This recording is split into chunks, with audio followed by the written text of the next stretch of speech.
এই যে দেখেন কয়লার পাহাড়, এই খনিজ সম্পদ, এটা ইন্দোনেশিয়া থেকে আছে, চায়নার থেকে আছে, বাংলাদেশেও এই কয়লার খনি আছে। কিন্তু আমার দেশের লোক উত্তোলন করতে পারে না, বিদেশ থেকে আমদানি এই কয়লা জ্বালানি কাজে ব্যবহৃত হয়। ইয়া ইটের বাটায় লাগে, ইয়া মানুষের জ্বালানি কাজে লাগে, ইয়া খনিজ সম্পদ, আল্লাহর প্রাকৃত সম্পদ, ইয়া আল্লাহর দান। তাই আপনারা মনে করবেন যে এই দেশের সব জিনিসই কাজে লাগে।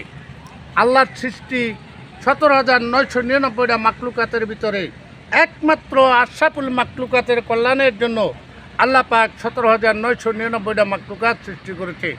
তার ভিতরে এই যে দেখেন খনিজ কয়লা, এটা একমাত্র জ্বালানি কাজেই ব্যবহৃত হয়, সেটা ইটের বাটায় হোক আর মানুষের জ্বালানি কাজে হোক, মানুষের রান্নার কাজে হোক।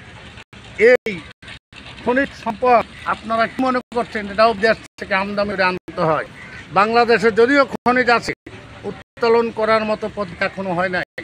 আবারও উত্তরবঙ্গে কিছু গ্যাস, কিছু কয়লা উত্তোলন করেছে, ডায়মন্ড কিছু পাওয়া গেছে, ওখান থেকে কিছুটা সহযোগিতা পাচ্ছে বাংলার মানুষ।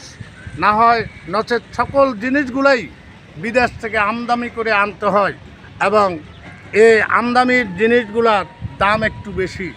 তাই ইটের বাটায় আর রান্নার কাজে এই কয়লা ব্যবহৃত হয়। প্রিয় দেশবাসী, আসসালামু আলাইকুম। আজকের আপনাদের সামনে যেই জিনিসগুলো তুলে ধরছি সেটা প্রাকৃত জিনিস, আল্লাহর দান, কয়লা। আপনারা এগুলো অবহেলিত করবেন না, এগুলোও কাজে লাগে। তাই আমার এই ভিডিওটা, এই কন্টেন্টটা যদি আপনার ভালো লাগে তা একটা লাইক দিবেন, শেয়ার দিবেন, সাবস্ক্রাইব করে কাছে রাখবেন। আশা রাখি সামনের দিকে নতুন নতুন কথা আপনাদেরকে শোনাবো। আর রনে ভয়ে জনে জঙ্গলে পেয়েছে আল্লাহকে সাধু মহাতেরা। এই দেশে সাধু মহাত গুণাগুণ অনেক বড় বড় ফলাফল দিয়ে থাকে। অনেক অসাধারণ কাজ একমাত্র সাধুরাই করে থাকে, একমাত্র এই মহাজ্ঞানীরাই করে থাকে। এগুলি সাধারণ মানুষের ক্ষমতার বাইরে।